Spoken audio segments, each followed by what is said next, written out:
Good morning. Good morning. I'm a little slow this morning here. I'm trying to get my Instagram up. I hit the button too fast and forgot I didn't have my Instagram up. I got to get used to all of these different social media platforms. It's driving me crazy. So I just got to get used to it. It's a lot of work, whether people know it or not. Trying to be on different platforms to market yourself and your brands, and to even help, Um,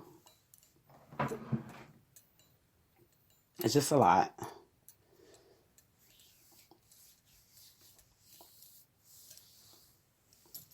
Oh, I'm just waiting to get into the Instagram.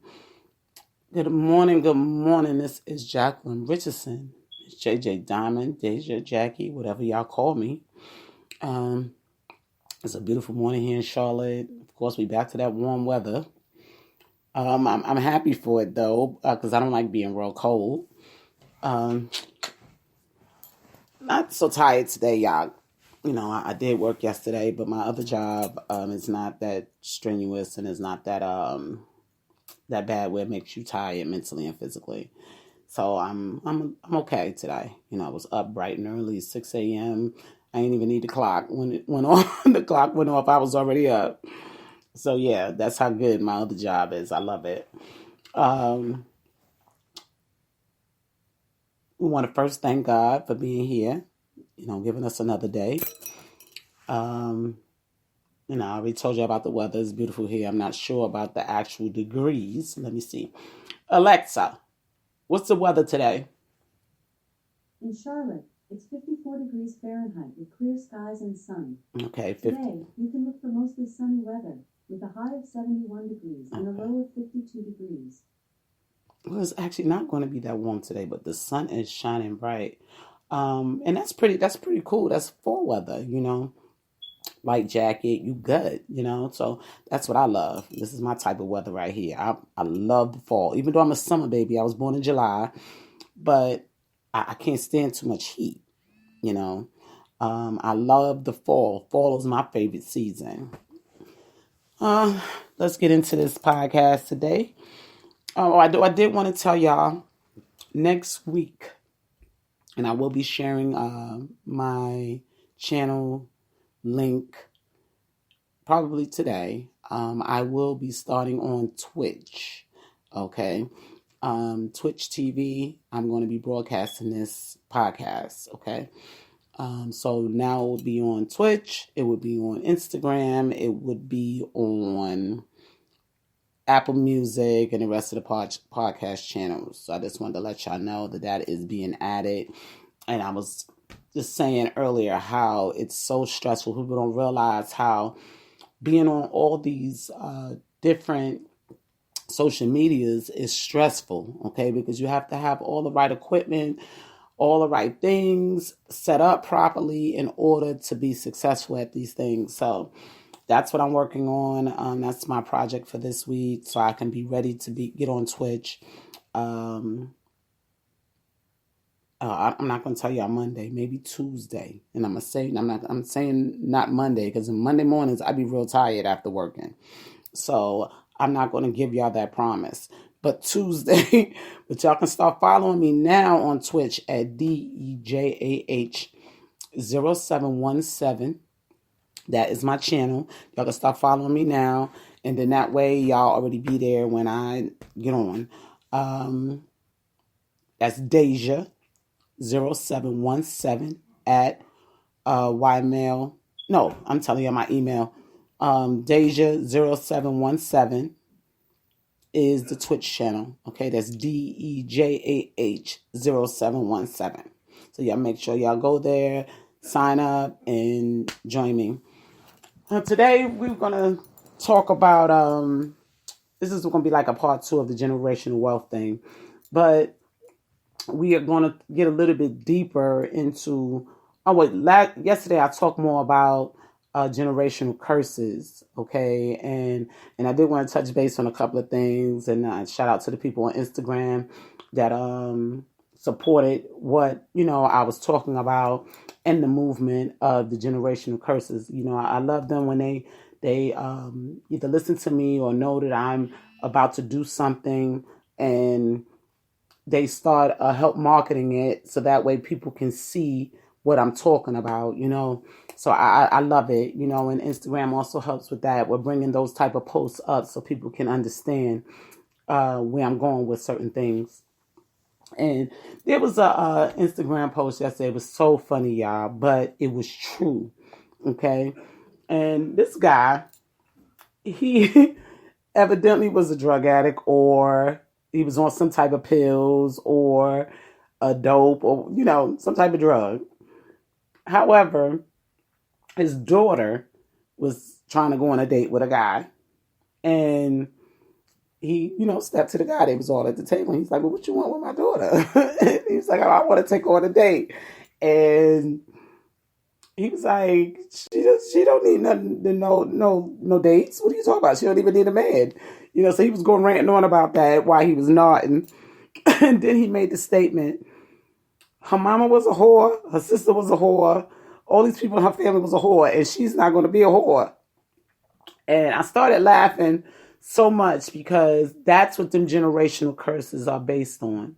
We were repeating the same cycles of our family members in the past, okay?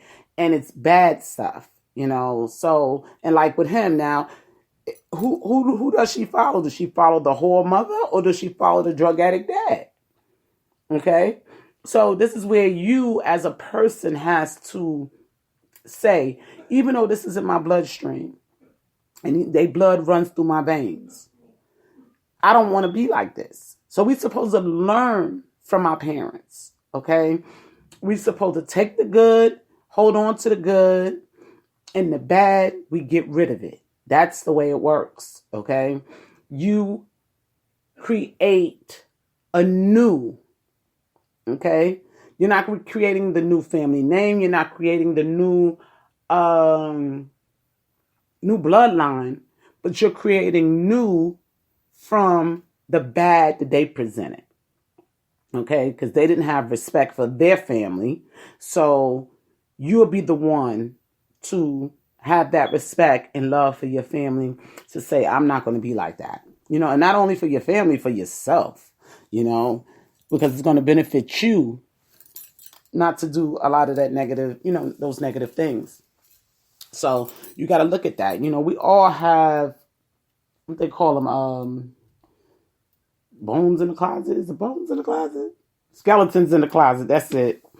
We all got skeletons in the closet, that we might have never told anybody. But for those that do things out right front and their children see it, that gives them inspiration to be just like their parents, or the people that they're around. So this is why we have to watch the things that we do, because people pick up on it, children pick up on it, and I had noticed a lot when, and I think I talked about my grandson yesterday, even when I would go to the kitchen, and he was only 13 months, I would go to the kitchen and he would walk in there and he'll look at me and he's watching me cook. He's watching every movement I make, from time that I go to the sink to wash something, rinse off a spoon, to go to the oven, to start mixing stuff. He's watching everything and his eyes are just moving. And this is how kids learn. So this is why we have to learn to stop doing things in front of our children, certain things, in front of our children, and to start allowing our children to voice their opinions on certain things, on how they feel about the things that you may do, because not everything we do is right, and not everything we do is perfect. It could sound crazy, or be crazy, and they may go somewhere else and see something else. And they're like, well, this is better. So why my parents don't do that? Allow them to voice that, because that may help you change something, and that's just the way I look at things. I always let my kids talk to me, a lot of people say it's like being their friend, but you giving them a chance to voice on how they feel So if you are, and if you feel like you are doing something wrong, you have that chance to look at yourself and change, because you got to remember you were raised by your parent, and your parent might have not been perfect as well, because nobody's perfect. And you are raising your children the way your parents raised you. So you're implementing new things daily, and that's another thing people have big families have big fallouts about when they have children, and the new say, well, I'm not raising my child the way you raised me, and then a lot of people, they get hurt behind that, especially when it's a good ordeal, the way they're raising their children, so it's a lot with this family thing, people. It's a lot, that we have to go through, and it can be very, very stressful in our lives, when it comes to family. And this is why some people just pick up and go away and be like, oh, forget my family. I don't even want to be bothered, because it's just too much. It's too stressful. But for those that hang on and be a soldier with their families, this is what we go through, So getting back to the generational wealth thing. Now, building generational wealth don't start overnight, people. It's not something that you can wake up, start a business, and think you got generational wealth. It don't work that way. You have to actually create it. Okay? People think because I have a business, there's a lot of people that have businesses. Okay. And this is why some generational businesses don't last but only 3 years, because the kids wind up selling it or getting rid of it and just take the money and move on. Okay. So it's a big process, and I'm going to just be honest with y'all. You can't get rich with a business. Okay. And the kids that you plan on giving this business to, is not totally involved. Okay? And reason being is because everything that you work for, they may not really want it. You wanted it. Okay? So, even though money's involved, but they don't want to do the work, you might have worked too hard, and work that's not hard to you may be too hard to them. So you have to make sure that these people that you're leaving your stuff to is worthy of having it. Because as soon as you die, your name is gone, because they're going to sell it, get rid of it. The plan that you had for the next 3-4 years for your family, even though you're gone, it's gone. They'll lie you and unwork yourself to death. Okay? Trying to build generational wealth. And this is what happens to a lot of us. And then people that knew that their family members did these things for their kids, find out that they've done it, and they look down on it, because they say, well, your family built this for you and you're gonna sell it, like, well, I don't want it. Okay, and I'm gonna use like my ex-boss for instance. God bless his soul, and his son was a really good friend to me. He had hired me to work, and this was in Maryland, when I was driving a trash truck. And when his father passed away, I was told the whole family, they sold the business. They wanted out. It was like they was waiting for him to die so they can all get out of the business, because they all worked for the business. He trained them all, and they all came in agreement to get rid of the business. Okay, so you got to look out for things like that as well. Do these people really want this business? Even if you made them a part of it. Okay, so it might be something that you created and wanted, but not your family. So you have to be in agreement when you're building this generational wealth, with your family members. You got to sit down, talk to them, just like, I'm going to use this for instance, like a lot of the music artists, they build generational wealth through royalty with music. Okay, because as long as there is music playing, you're going to get paid, and that's just what it is. Well, here in America, I'm not too sure. But I know if your music is being played in other countries, you're going to get paid, no matter how old your music is. If you could drop a song a day, and if they liked it, they'll play it today. They may not play it next month, and then the following month they may play it. Song could be 10 years old. Somebody can request it. They start playing it again. And this is the way it works, and you still get royalties. Okay, but in order for these children to continue to get these royalties, you have to stay relevant. You have to stay relevant in the music industry. Okay, or they need to stay relevant. Now you're long gone. Okay, and I'm gonna use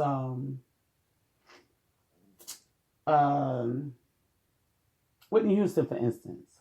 Now we all know she had mega money, and her daughter had money, because her mom, she left her a lot of money, but she was going through her challenges over her mom's death, and that's understandable because I've been there. I just didn't take it to the extreme as she had.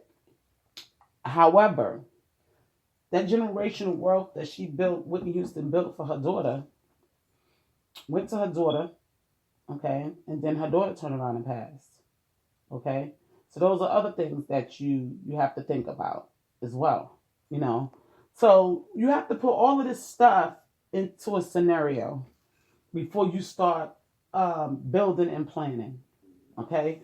And I stated again, you don't wake up and build these businesses and say, okay, yeah, this is going to be for this one, this is going to be for that. When I die, they're going to get this. And you worked and slaved yourself to death, and as soon as you not good in the ground good, they selling it.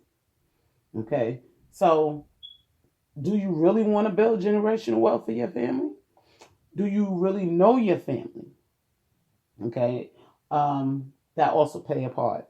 So now you got to take years out to watch these people.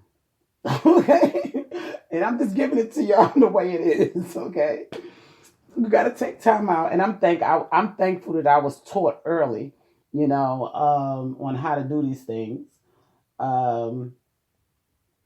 God takes you down journeys so you can see things first. That's why I tell people all the time, pay attention, because anything you go through, God anything someone else is going through and you're in their path, it's because God wants you to learn something. So you take that knowledge and you keep it in the back of your head for when you need it. So I'm thankful for seeing what a lot of rich people has been through, and I'm gonna say wealthy royal people has been through, owning businesses, creating generational wealth for their family, and they turn around and like it didn't mean anything. Okay, it's the same when you buy a big beautiful home. You know how many people buy these homes. Okay, and I see it all the time, especially with being in the home health field, where they buy these beautiful homes for their family. The kids grew up in these beautiful homes. Then the child will move to a whole nother state with their family. The parent will die. They'll come bury the parent and just leave the house. Just leave it there. And the house just fall apart. And this is something that this person has built for their family. You know what I mean? And that's part of generational wealth too. It may not be a whole lot, but it's something. It's land.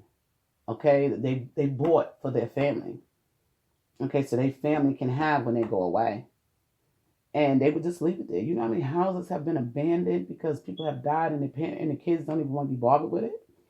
Look, I ain't got time for that. I'm going to just leave it there. You know how many houses Uriah has? Especially down here in the South. I've seen a lot of houses and met a few people, well, more in Maryland than I have in North Carolina. But I've met a lot of people to say, well, this is so-and-so's house, and they had passed away, and their kids living over here, and nobody would tend to the house, and the house is just sitting here. They pay the taxes, but the house is just there. Okay? That's not what people build these things for, y'all. So you got to know your family, and it's, when you are young and you're growing up and you're saying, I want all of this stuff for my family. I want My family have a beautiful home. When I die, I'm going to work my tail off so they can have this. Learn your family first, before you go out there and work, slave yourself to death to make ends meet, to make something happen for your people, and they disregard all of that when you're gone, So I throw that out there.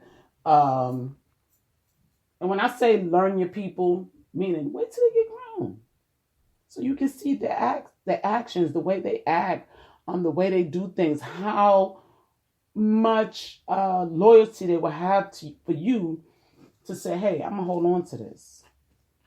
Not only because it's generating income, because it meant something to my mom or my father, or both of them. You know what I mean? So these are the things that you have to think of, when you're building a generational wealth. And I always say, if you are part of something, it makes it easier, a little bit easier. And this is where God had to show me as well. If you're a part of something, that can also make you want to just get rid of it. Okay. When I was coming up, and I was trying to figure out what type of generational wealth I wanted to build for my family. And people don't get this twisted. A life insurance policy is not generational wealth. Okay, that's just extra money. After they bury you, that they can have in their pocket. It's not money that they can live off of. So y'all think about that too. Oh, I'm gonna leave my kids an insurance policy. Because most of the time they take the money and pay off your bills that you left. Okay, so don't look at that as being generational wealth either. To have a whole bunch of insurance policies just in case something happened to you. Okay, so that's the other scenario. Okay. Getting back to the family that I told you that owned the garbage company that I worked for, they were a part of it. And they still sold. And it was all in agreement to it. It was about, if I'm not mistaken, it was about 5 or 6 of them. It was all in agreement to it. They were just tired. Okay? So, the other thing is, even if you bring them aboard, okay, this challenge for your family, don't make it too hard. And I think the reason why a lot of them got out, because they were forced to go to work every single day like everybody else. They had to deal with everyday people and their attitudes, and it was just a lot they had to deal with. Being not only a business owner, a child of a business owner, of a wealthy business owner, okay? They wanted to live normal lives, and I'm going to just be honest with you, and that's what I believe. Knowing some of them, they just wanted to live normal lives, okay? We rich now, we were rich when we was running the business, but it was a different type of rich. Now, let's get some of this lump sum together. We're going to split this up. You're going to do your thing. You're going to do your thing. You're going to do your thing. And you're going to do your thing. I always wanted this type of business. You always wanted what? You get your business. And that's what they did. Okay. And some passed away, but the point that I'm trying to make is you just don't know how long your family members are going to hold this generational wealth in your name. Okay, or from your name.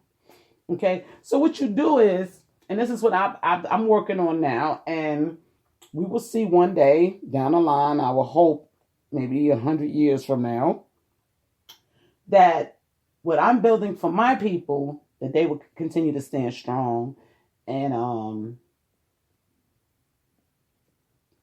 follow suit. Will they? I don't know.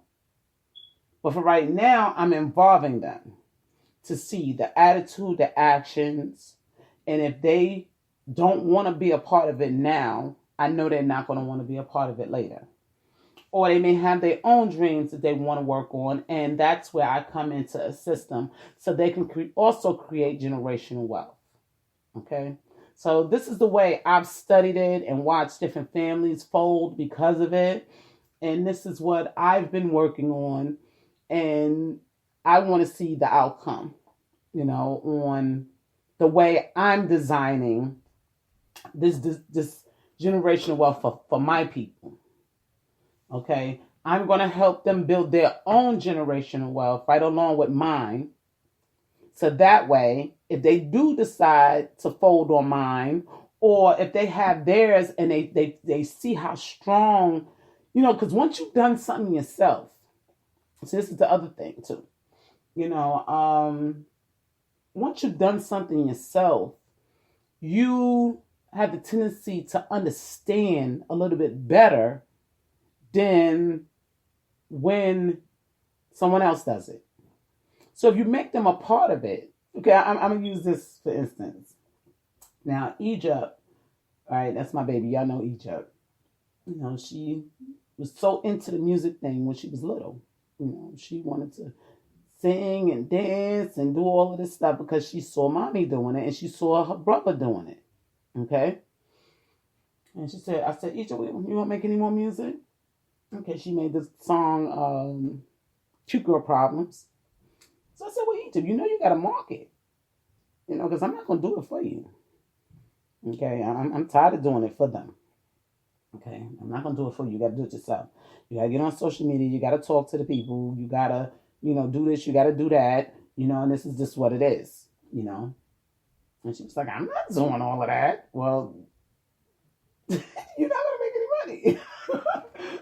You understand? So she said, I told her, oh, I just got to check it. She said, how much you made? Oh, we didn't make anything. I made, and she's looking at me like, well, why I didn't make anything? Well, you didn't market yourself. So I told you to market yourself. Well, mommy, I can't do all that. You can do all that. You just choose not to. Okay? So this is what I'm talking about. So if I decided to say, I'm going to leave my music royalties to Egypt, she would never get $1 from it because she's not going to get on social media and market. She's not going to say, hey, listen to my mom's music, or, she's not going to do that. I know that because she showed me that. Okay. But she was the same child that was dancing all around, wanting to sing, make music back when she was 4, 5, 6, 7. Okay. The same child that I thought was going to be the one to come up and say, mommy, I want to do this. I asked her the other day, I said, Egypt, when you going to make another song? You only got one song out there. Well, she really got 3 out there, but they were distributed on Google Play, and I haven't distributed them again. But right now she has the Cute Girl Problems and the Power out there. She was so driven when she was smaller, and now it's like, if it ain't Roblox, she don't want to hear about it. If it ain't TikTok, she don't want to hear about it. Because all of these people on TikTok are becoming stars, and they're not really putting work in, and she feels like I could be like them. Why do I have to make music and do all this stuff, and I can get on TikTok and dance every day and become famous? So the way things has changed in the world has changed her way of thinking. And now I can't depend on her when it comes to music royalties. Okay? Even though I want to give her the music royalties, but I can't depend on her. Okay? So to keep me alive, put it like that, and these are the things that we have to look at in our children. Who would be that one, to say, oh, go listen to my mother's song, or share it, so people go, oh, I remember this. You know what I'm saying? Let me listen to this. So to bring in that revenue. Okay? So I'm just using the music as an example, people. So these are the things that I've learned in my days, dealing with other people in their situations, in their businesses, to watch for. Okay? So you got to learn each and every child and what you plan to give off to them. Okay? And this is one of the reasons why I have planned to give my kids this stuff while I'm alive. I'm not waiting until I'm dead to sign nothing over. I'm going to give it to them while I'm alive. So I know who gets what. Okay, it ain't gonna be no fighting over nothing. Okay, because I don't like drama. You know, I don't like all that chaos, and I've been through a lot of that in my family. About no, I need this, I get this, I that. Nah, I give it to them while they're alive, while I'm alive, and that way there won't be no drama. Everything will be peaceful. You know, and these are other things that we have to look at. When we have families. Because it's reality. Like I said, I don't plan on going nowhere for a long time.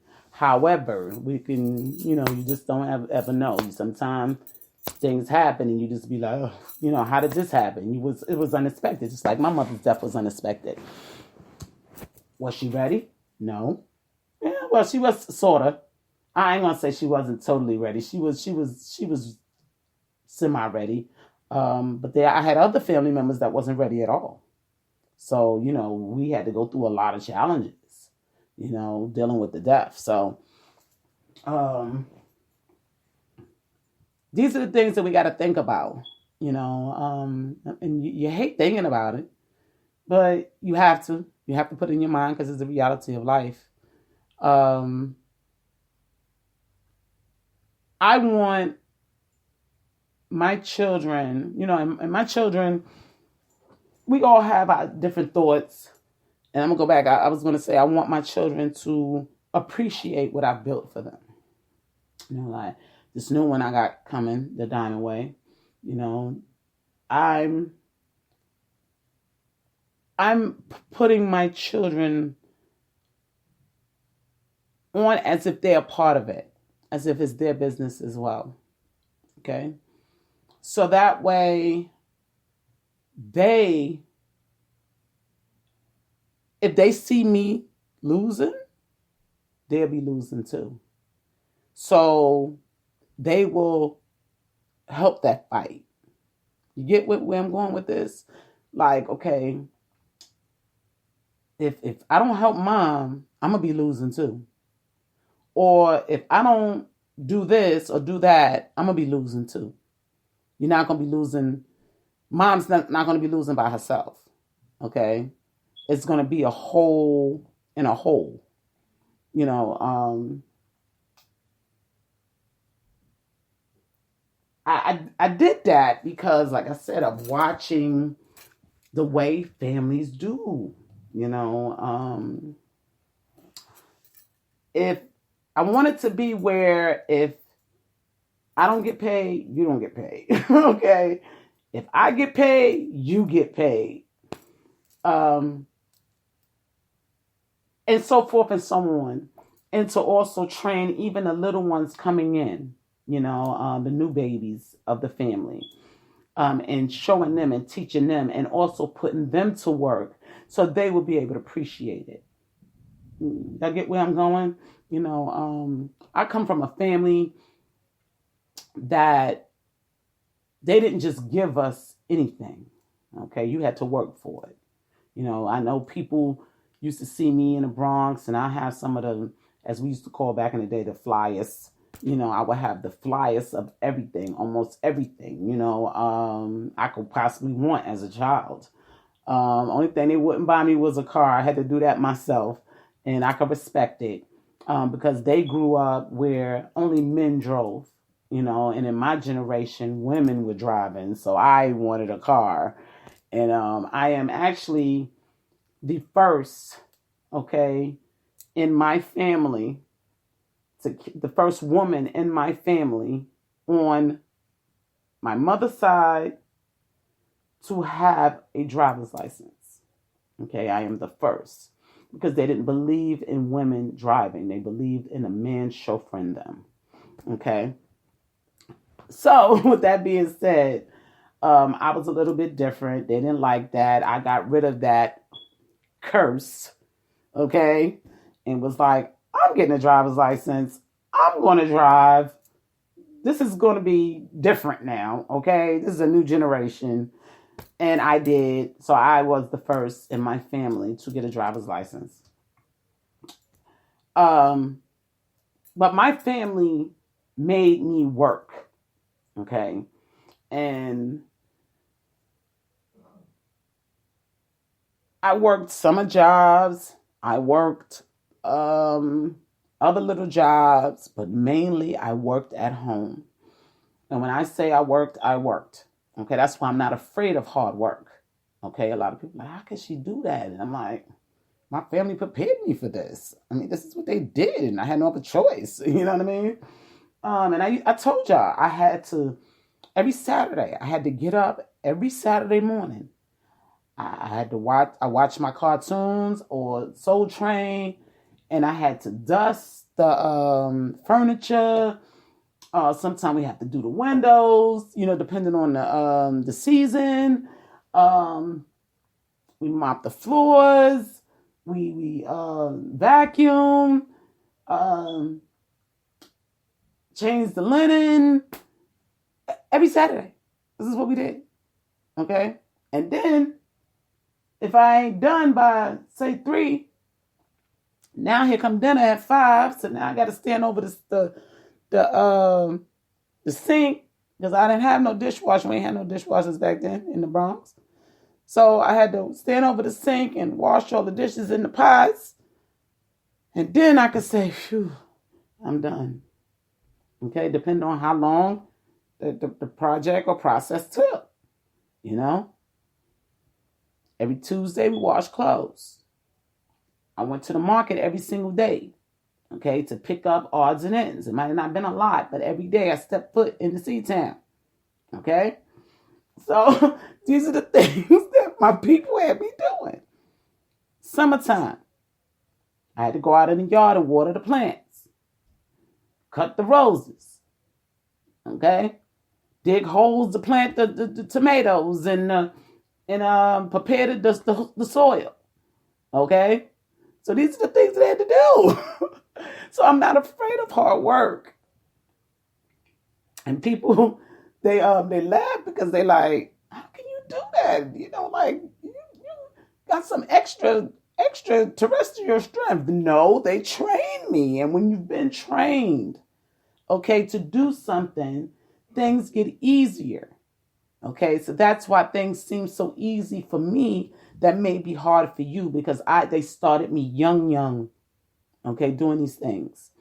And that's what I want to do for my new ones coming in the family, being born into the family. I want to start them young, you know, so they know what they need to do to be successful in this world. You know what I mean? And the same with building this generational wealth for them. You know, you will be a part of it. You will understand it and know that if it's something that you really want to get into. Because if you don't, I can just leave you some money and keep it moving and let the rest of the family deal with it. You know what I mean? So that's what we have to figure out in this day and time because kids don't see things the same way some of us saw things back in the day. You know, because we had real strict family members and they taught us how to get through. You know what I mean? We have to pay attention to these things because you have a lot of families that go into distress because family members didn't want things to be a certain way. And then now the whole family is stressed out and broken apart because one or two wanted to follow a way and the others didn't want to. And all of the work that person, now that they're laid to rest, put in is worthless. Why would you want to do that to your family and your family name and your ancestors? You don't want to do that. So this is why we have to come together and change some of the ways that we are building these generational wealth today. You know, make them a part of it. See if it's something they really want. And if it's not, then you know what else to do. You know, I've been building businesses all my life, okay, because I'm an entrepreneur and I've also been working all my life. I have the best of both worlds. You know, I get to see the part where business can be the devil. Okay, and you feel like it's the devil. And also working can feel like it's the devil, you know. And I've had the experience of being successful from having my own businesses and I had the experience of being successful from having employment. So, I had the best of both worlds. And I kept in my heart that I like being an entrepreneur better than working for someone. Because these companies, a lot of these companies, they will slave you to the bitter end, and then you die and then they just replace you. You know, with your own company, they can't replace you. Okay. um, Someone else can come in and run it, but they just can't replace you, And I feel like if I'm going to work so hard, I'm going to do it for me, before I do it for anybody else. If I can work 70 hours for you, I can work 70 hours for me. And I tell people all the time, I work 7 days a week, you know, whether y'all believe it or not, I do. If I'm not on social media marketing, I am writing papers or doing research or something. I'm doing something pertaining to my business, to make sure that I'm up to code with papers and, with registrations and different things. And, excuse me, my eyes is itching. Here we go. My allergies are starting already. Eyes are starting to itch, and I didn't even do anything. But I'm always doing something pertaining to my business. And it's not easy, people. It really isn't. And sometimes it's just not enough income. And that's what causes us to start other businesses. That's why y'all look at Trump. That's why he has so many. Because he built one business, then he built another one to cover the other one. That's how it starts. And then they all become successful, at one point, and there may be a few that is successful and some that ain't. But that's how it starts, people. And I get it. I get it. I had to do my research and I get it. I understand now. This is what we do to build what we need for our families. So if that's what you're in this life for, to make sure that your people have some things when you're gone, then get started. It's never too late to start. And I tell people all the time, just like with me, they was, oh, you gonna make rap music and you almost 50 years old and da da da da this and da da da da that. And yeah, I gave up the music thing when I was younger because it wasn't for me then. Okay. It became for me because I got bored and I was helping my son. However, it started to pay me. And when stuff pay you, you don't let that go. That's what I'm trying to explain to people. I don't care if I was 60. If I'm getting a check with some cash that I can go to the store and actually physically spend it, you don't let that go. So what part y'all don't get?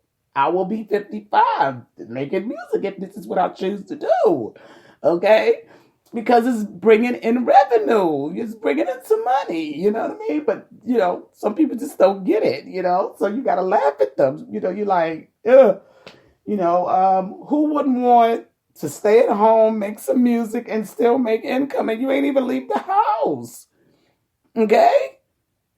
So, now I leave the house. I leave the house. But during the time I was making music, I didn't even leave the house like that. So, and was making revenue. So why wouldn't I want to keep something there and I'm making revenue? It doesn't matter how old you are. So, and that's why I support a lot of, the elders that's out there that I knew was making music back in the day. I continue to support them because it doesn't matter how old you are. You have knowledge that you want to put out there and somebody might want to listen, So you never discriminate against people. That's one thing I could say because I know some artists out here that think they is the bomb, that they got it and can't bust a check. What's his name? Banks says it well. You want to be on a wall of other music, and I crack up when Banks make these songs. I love him so much. I don't think he knows how much I do. Some of the things he be saying be so true, so I be cracking up when I be listening to him in his music.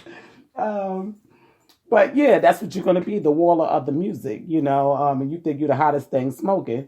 Yeah, you might have got paid now, but that don't mean you're gonna get paid 20 years from now because don't nobody want to hear some of that stuff you saying. So I get it, you know what I mean? But you're not gonna judge me because I'm this age and I'm making music and people is actually buying it and listening